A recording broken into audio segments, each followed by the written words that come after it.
And, of course, this is the open line portion of the program, so jump aboard and make a call. What's on your mind these days? We'll be back in a moment on Coast to Coast AM, but first, as our open line feature, Ask George, Tommy's got a couple of questions from our listeners. We're going to fire some things at you. If you have a question, you can email your questions to askgeorge@coasttocoastam.com, and we just might pick them and ask them on the air.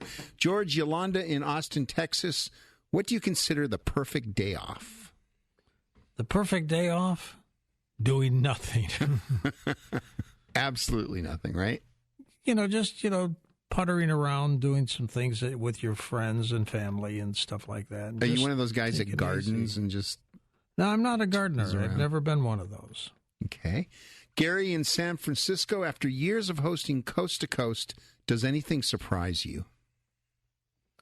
Actually, no. I mean, I am continually enthralled by the strength of this audience that keeps getting bigger and bigger and bigger over the years. And the fact that we're going on 21 years is remarkable. It's amazing. Isn't it? I figured you'd get an answer like that. Okay, and Janice in Arcadia, California, if you could erase one thing you've done in your life, what would that be? I'm not telling you, but believe me, I would erase it as quickly as I could. I think a lot of people would, too. All right, that's it for Ask George this week. Send your questions to askgeorge@coasttocoastam.com, and I just might pick it and ask it on the air. Back with your calls as we begin open lines in just a moment. And welcome back to the open line portion of Coast to Coast. George Norrie with you. Let's go right to the calls. Let's start with our wild card caller, Barry in Rock Hill, South Carolina. Hello there, stranger. Hello, Daddy-O. Great to talk to you as usual. How have you been? I tell you what, I'm getting better every day. Good. And my future's so bright, I've got to wear shades. I love it. I heard you were going to head off to a ZZ Top concert, but you didn't make it. What happened? Oh, my gosh, George, and I was telling Tommy the whole story. It's horrifying in certain ways because I still have not seen my number one band after trying for 50 years. 50 years I've been trying to see those guys. But, I had that terrible brain trouble about 3 months ago and ended up in the emergency room. And spent 2 weeks in the hospital and then 2 weeks in rehab. Well, my strength wasn't back good enough, George. And I got to the concert with my buddy, and I had VIP seat, complimentary, and I had the parking deal, but I could not get up to the front to park in the VIP. My buddy, he was driving, and he'd been drinking. And there was cops all over the place, and I was scared to say much. But anyway, sure enough, we ended up getting there 2 hours early, hung around. I was hurting like crazy. I couldn't walk. We were parked way out in the boondocks. It was an outdoor concert. But anyway, sure enough, I had to give up. The emergency rescue squad came over and helped revive me. I was half passed out. Oh, my God. You missed the concert and you almost died. And it's the doggone truth. I felt real close to death, George. I really did. But it's no darn shame. I hope Billy Gibbons is listening tonight. I'm sorry, Billy. I know you had special. They had some VIP treatment waiting for me, George. I heard he was going to do a shout-out at the concert mentioning you. Yes, as a matter of fact, knowing me, I'd have gone up there and sung a couple of numbers with him. He would have probably let you. I know it. I can't wait. But anyway, another 80 years here on Earth, I'll get to see him again. All right. Well, I'm glad you're doing well. Well, thank you very much, Tommy, and to all the coast-to-coasters out there. You guys and gals are absolutely the best listeners. You're the best responders. You're the best open line people. And I'm glad I got through to you, George. And I love you all. Goodbye and good luck. Talk to you next time, Barry. Next up, Mike in Denver, Colorado. Hey, Michael, go ahead. Hey, George, great to be with you. Great to hear from Barry tonight. How are you? I'm good. How's the millennial, the future of the United States? Well, I wouldn't go that far, but I'm doing pretty good. And real quick, George, before I get to what I was going to talk about, I was just talking to Tom about our friend Annie in Alabama and Michael in Virginia Beach. Have we heard anything from them? We have heard nothing from those two, and I'm concerned about it. I'm told Walt from Pennsylvania called during the weekend a few weeks ago, so he may be okay. But, we get attached to these people who call, and then when they disappear, you think the worst. Yeah, exactly. And, I was telling Tom, you try to not let your mind go there, but, they just, add so much to the show, Annie in Alabama and, Michael in Virginia Beach and Louise in Louisville, and it's just always so good to hear from them and just really hoping the best for them as well. But George, I actually had a comment from something with the debate that happened this past week. Did you get a chance to watch the Republican debate? Part of it, but it was boring as all get up. Yeah. But one thing I was just going to comment on, Vivek Ramaswamy, so he was asked to kind of talk about his thoughts about the fentanyl problem, a crisis that is really affecting our young people right now. Sure is. And he made a really kind of important response that this is a mental health crisis, more than something that should be politicized. And, I think the real problem is when our young people feel the need to have to turn to getting a Percocet to handle a mental health issue. That's more of a problem than, politicizing it. And I think he's really on the right track with that. And also, why in God's name would these dealers put fentanyl in cocaine when they know it could kill their customers? It doesn't make any sense. Well, I think, unfortunately, a lot of it's coming over from Mexico, obviously, and we obviously, I would say to all the young people out there, don't even take a Tylenol from somebody you don't know. You never know what could be in it, and we just got to be careful. But, there is a mental health crisis in this country with our young people, and I think we really have to address it. And the fact that so many of our young people are turning to pills, to illicit pills, to help themselves cope with mental illness is a real issue, and it's something we really have to take a strong look at. Did you ever try it, pills?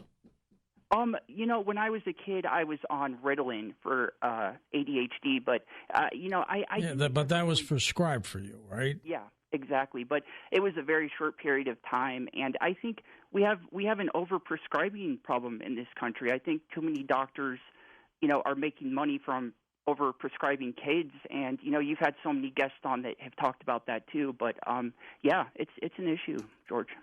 All right, my friend, stay strong. Thank you, George. Mike in Denver. Next up, we've got Mark in Las Vegas. There you go, Marco. Go ahead. Hey, George. Hey, it's thanks. It's really great to talk to you again. It's been a while. I'm glad I got through. Thank you. And with the exorcism, that was the topic tonight. It reminded me of something that happened to me back in summer of 1990 when I was working in Atlantic City, and I was working for the Sands at that time, and they purchased an old hotel, the Jefferson Hotel, and they were in the process of cutting it out and turning it into personnel offices, and they had I was security there, and then they had an outside security officer working at the Jefferson building, and I used to go over there when I had a chance to check on him and see how he's doing and bring him a cold soda or whatever, and because they didn't have any electric on there or anything at the time, and but the place was very haunted and very creepy, and we experienced a lot of things there. And the one night we were doing a tour, walking around and talking about it, and then we got talking about exorcisms, and from movies that we saw in the past and all that. We were trying to remember what the priests say to perform an exorcism. And, we were talking back and forth, seeing if we could remember the right words. And I remember at one point I was saying, in the name of Jesus Christ, identify yourself and those kinds of things. Mm-hmm. We were on the second floor, and all of a sudden, it was really quiet. All of a sudden, we heard this really loud whap, whap, whap. And it was coming from like the center part of the building where there's no windows, no air, nothing like that. And so we followed the noise, and they had like a drop ceiling that was still not complete yet. And there's a big, heavy piece of a length of conduit hanging down from the ceiling. And it was like real violently and seemed like it was angrily and violently just swinging back and forth, really hard and hitting the ceiling as it was doing it. And then it slowed down a little bit at a time, and then it finally just stopped. And we just like looked at each other like, what? It was like really creepy. And I think when I used when I was saying Jesus' name, I think that disrupted something or did something. It did something. Were you at the Sands when Adelson owned it? Oh, pardon me, George? Were you at the Sands when Adelson owned it? Oh, no. The Sands that I was at was in Atlantic City. Ah, okay. Not in Vegas. And Carl Icahn was the last owner when I was working there before it was sold to Pinnacle. And but then nothing ever happened afterwards, and that's what they're going to do a big project there, and they tore the building down, and they're going to make like a big mega resort. But then that's when this was like around 2007 when everything kind of like collapsed and all that, and the banks didn't come through with their money, and, right? So they never did anything there. I heard from a limo driver. I saw him years later. He used to come to the Sands, and we used to talk a lot. And then I saw him again, and I was saying, yeah, it doesn't make any sense why they tore that building down. It was making money. I said they could have kept it open and they started building from the boardwalk out and still kept it open while they were building. They could have kept it open longer. And he looked at me kind of funny, and he says, don't you know what happened? And I was like, what do you mean? He said they tore it down. He said because it was haunted, which was true. There was a lot of experiences there, but apparently there was a lot of really weird things going on there, and I experienced some of them, and so did other people. They didn't want anything to do with it. Thanks, Mark. And then, of course, they tore the Sands down and built the Venetian and Palazzo in that spot. Tom, you got text and tweets? What do you got? Yeah, George. Carrie in Newport Beach wants to know if you've ever played with a Ouija board. And then I want to ask you something when you're done answering. Let me qualify this. Played with a Ouija board? No. Did I ever have one out and, dabble with it? Yes. And I mentioned this story when I was at my local radio station in St. Louis as the Nighthawk. I had a Ouija board in the set. And my producer at the time, Howard, had the Ouija board in the set with me. Everything went wrong. The cart machines that we used to play the commercials off of jammed up. The board that we had all the microphones connected to was all screwed up. Everything went wrong. And I looked at Howard, and I'm on the air. And I said, Howard, take this board and get rid of it.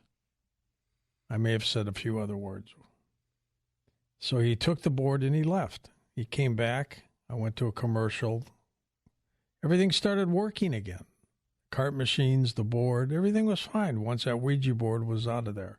I said, what'd you do with it? He said, well, I gave it to Daryl. Daryl, of course, Daryl was our news guy, okay? So everything's going wrong for Daryl. 3 days later, Daryl got fired. Sorry, that's not funny. We meet Daryl about 2 weeks later at a restaurant. We go up. We both go up to him. I said, Daryl, how you doing? He says, honestly? And I said, yeah, how you doing? He said, ever since I got that Ouija board from Howard, my life has been down the tubes. And he didn't say down the tubes, by the way. But I bet not. Okay, so I'm curious. Why do you think it's so hard for just a certain section of people to not just look at a Ouija board and just say, it's just a piece of cardboard? Well, that's what I used to say, but it's the intention that does it. And it is. It's just a game. It's a piece of cardboard, but it's the intention that brings that strength together. And I'll never dabble with them again. Yeah, but you and Howard would not have had any bad intention. You wouldn't want your radio show to go wacko. It somehow had some power from it. Strange stuff. You got it. Okay. East of the Rockies, let us go to Joe in New Hampshire. Hey, Joseph, go ahead. Hello, George. Before I get to why I called, just wondering, how's your mom doing? She's fine. 94, still going strong. 94, and she's still very cognizant and functional? Yep. And drives. Well, you're really blessed, and so is she. And Thank wish you, her all the luck. I mean, maybe she has a good shot at 100. You never know. The way she's going, she could be. She'll pass us all up. Maybe 105, 110. Every now and then they have someone on the media because it's so rare, and you hear about these individuals. Well, the reason why I called, I talked with you over a month ago. I called about that YouTube video the night of the RFK assassination with Walter Cronkite. Right. You're right. Did you have a chance to research that at all? I did. I didn't research it, but I did look at it. Fascinating. I'm going to look at it again too. It's a great story. Yeah. It's a great recount, and if you really, I've watched it twice. You get the strong impression that there was another shooter there, but of course, in the days that followed, the whole investigation seemed to just get botched or, ignored, and they came up with one shooter. But with the eyewitness account, directly after with the interview, and even Walter Cronkite said at the end of the newsreel that in the days coming, other shooters, might be revealed based on, what he heard. But it all changed after that. But, yeah, I think there were more than one shooter. And Sirhan listens to our show on a regular basis. He he passed the parole board, but the governor nixed it.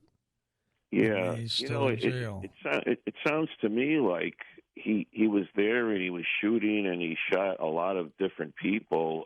They all survived, but there was another shooter that was there for the kill shots, and he was just a distraction. Right, and he may not even have known about the other shooter, which is so bizarre. But we got to take this break, Joe, and we'll come back and chat more on Coast to Coast AM. And welcome back to Open Lines. George Norrie with you, by the way. Just wanted to remind you, starting next week, we will start soliciting your ghost-to-ghost stories. This is how it works. You email the story into us. Tom selects them, gets back to you, gets you on the show on Halloween night, which is going to be the end of October 31st. We're going to have a guest for a couple hours and then 2 hours of Ghost to Ghost. But we'll start soliciting some of your stories for some of you. We'll also be taking impromptu calls as well, but that's what we'll be doing. Live on Thanksgiving, live on Christmas night. Weekend guys will be live on Christmas Eve and on New Year's Eve as well. Let's go to the phones. Our buddy Cornelius in Louisiana is with us. Hello there, Mr. White. How are you doing? George, boy, I tell you, I'm doing fine now that I heard from Barry and Mike the Millennial. He's the future of the show and everything, along with all the other callers and listeners. And I was just telling Tommy, it's good to hear Barry, boy. Barry, he's fighting back, and he knows we're praying for him and everything. And we need to pray for Mr. Ron in Tennessee and Miss Donna with the devil on her and stuff. So yeah, we do. We almost lost Barry, though, didn't we? Yeah, we don't need to lose him. We need to keep him just like your mom. Keep him going till 100. Hey, George, I wanted to talk to the guy, the Archbishop. Was it Ron or Don? Ron. Archbishop Ron. Okay. But, like I tell everybody, I'm the God, guns, and gold man, the Bible, bullets, and beans man, telling everybody to get ready. And Joe from Monterey, California, he's a big spiritual warrior and stuff. But I got to ask you one question. Did you hear the demon in the video that guy sent you? Yes. Oh, you did hear the demon? Well, if whatever it was, I heard it. Let me say it like that. Well, it wasn't me, and what Connie Willis said, it was my grumbling stomach. I hadn't ate, so that's what Connie Willis said. But anyway, I'm glad you heard it. I'm glad they got it to you. This is what I wanted to bring out. I believe that angels are billions of years old and stuff, and if you look at it, let's say there were 3 billion angels that started out with God. Then 2/3 of them stayed with God, but they said 1/3 of them fell. So you got 1/3, that's 1 billion demonic angels or devils or demons or whatever you want to call them. And what's been happening, George, it seems like they're coming out more. There's a show on CBS called Evil, and they take a black priest and a white female psychologist, and they try to do the same thing the Archbishop was talking about and everything. And like I said, I've been under demonic attack or demonic depression and satanic suicide. I'm going to tell the whole audience, I wanted to just end it all about a month or so ago. I was just so depressed. A month ago? Are you kidding me? That's why I wanted to go to the hospital, but I'm fine now. I can tell you this, George, your audience praying for me helped me more than anything else. But the devil, just like Joe from Long Island was saying, he can get like he got into Paul's side. It could have been the side of his head. And God said, by my grace and mercy, you'll make it, instead of taking that thorn away from his head and stuff. So by the power of prayer using Jesus Christ, you can overcome a lot of things. I pray for Miss Donna and Ron. It seems like they're under demonic attack and everything. And for anybody in the coast-to-coast audience that's under demonic attack, read Psalm 91, the prayer of protection. Read the Lord's Prayer in Matthew 6. Today is the 30th of September. There are 31 Proverbs in the Bible. So read the one for today is the 30th. And then they got, like I said, one for each day. But, George, you can see the devil, he's roaming all over the land and everything. I think, just like Donna said, in the next 2 or 3 to 5 years, the Antichrist will be shown. And I don't know if you heard this, MIT has a chip now where they can put all your medical and money information on this chip to put in your hand or your head. So it's coming, Big Bad George. It's coming. We'll fight it as much as we can, Corny. George, love Coast to Coast AM. All right, my friend, stay healthy. Tom, text and tweets. And let me ask you this before you go with your text or tweet. You're the front line of defense from callers who are very depressed, suicidal. What do you do with those initial calls? I try to talk them into not doing anything that would be dumb, I guess, ultimate. We've had a few. I just talked to one last week, and I just tell them you don't want to do that. And I try to give them positive reasons why they should not do that. You have one last week, great listener, who said to you, I'm paraphrasing you guys are real. You're the real thing. You care about people. He did. He had my number and he texted me and he was going to end it. And I tried to say some positive things and he texted me back and he said, you know what? I feel better. Does he keep in touch? And he said that every once in a while he does. Every once in a while I said, if you ever need to talk, I mean, it's kind of what we do, right? That's the rule. Keep in touch. Yeah, for sure. JJ in New Mexico, do you think people can control their evil thoughts? Most people can, I think. There are some people who can't. Those are the ones who are under demonic possession. But I think most people can control evil thoughts. Have you ever, and I'm not going to be specific, but have you ever had a thought of, really upset with someone and you said to yourself, God, I could kill that guy? Yeah, I think everybody has like tongue in cheek. I don't think they actually think, hey, give me a weapon. I want to kill them. Go out and do it or anything like that. Yeah, but I think everybody has. Why do we do that? Because we get pushed to a point where you're just so frustrated, something's got to give. You got to let something out. And it's a lot better to say something like that than to go and do something like that. Do you ever road rage? No. Well, no, I don't, but I talk to myself and, kind of say, hey. I've never seen you driving with you occasionally. I've never seen you road rage. That's because I don't know. I just think people that are not polite on the road are just, I don't even want to say what I think about them, but I just sit back and I just, I don't want to get mad. I just want to drive. Did you see that Russell Crowe movie where he was the road rager? Yeah, great movie. What an actor. Good actor. Yeah. We still got to get him on the show. He gave me his phone number. We'll keep calling him. He's in Australia, or he's all over the map. He's all over the place. That would be fun. He'd be a good guest. You know who also gave me his number? Who? And wants to come on the show? Who? Kelsey Grammer. Oh, yeah. He just started up, I think, a new edition of Frasier. Yeah, they did. Yeah. Get him. Let's go. It's on stream. I bet he's a nice guy. What do you think of streaming? What do I think of streaming? Yeah, I think it's fantastic. I think like there's, it? Yeah, I like variety. I think there's a lot of not great stuff out there, but I like variety and I like choice. How would you like to have been the chairman of the board of Blockbuster Television? Never. When some 25-year-old kid working for your company comes to you and says, Mr. Danheiser, I think the future is not these stores and DVD rentals, but this technology where it's people at home, they just push a little button on their clicker and they get the movie and it just shows up. That's what we should be doing. And I bet he said, kid, you're nuts. We got too much invested with bricks and mortar. There was not a bigger boat missed than that I can think of. Huge. Yeah. I mean, I remember the stores and I just remember it all. Biggest faux pas I've ever seen. All those people that are out of jobs. Yep.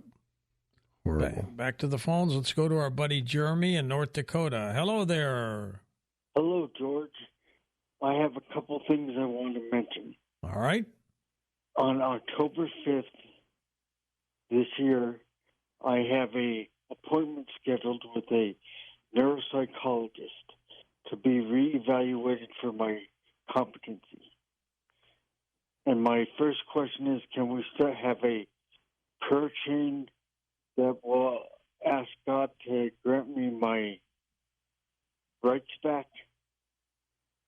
Yeah, absolutely. And my second thing is, can I mention the webpage I've developed to inform other people to save their lives? Yep. It's www.kiario.info. Now, when you have this evaluation, by the way, is it going to be done by a group of people or one person? It's going to be done by one person, but it starts at 8 a.m. and lasts pretty much all day. All right. You let that person know that you regularly call a talk show called Coast to Coast, where they put you on and you've talked about your situation, your accident, your coma, and that you're a regular contributor to the show. That'll help you. Well, thank you for the advice. Yep. Let them know that. I will give my evaluator your phone number so she can probably call you if she needs. Yeah, if they need that, absolutely. And once they legally determine you're mentally competent, what does that do for you? That gives me back the right to access more of my settlement money, because I have my bachelor's degree that I earned in 2001 in wildlife fisheries biology, and I want to build a RV hunting ranch in New Mexico or Colorado. How are you doing on that crazy stock you bought? It's fluctuating every now and then. It goes up and down a few $1,000s, but in December it's projected to be making. If I sell it then I'll probably be a billionaire or more.